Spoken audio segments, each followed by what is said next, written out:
मैं मानती हूँ मलिहा से गलती हुई है, लेकिन गलती लतीफ की भी है। जो सलीका हम मलिहा को ना सिखा सके, वो आप अपने बेटे लतीफ को भी ना सिखा सकी।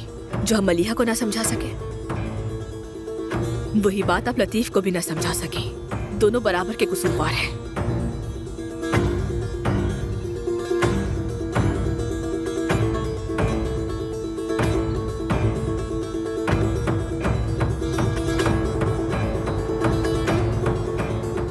ये लो। ये क्या है? सब जानती हो, बस यही नहीं जानती हो। ले लो बेटी, ले लो।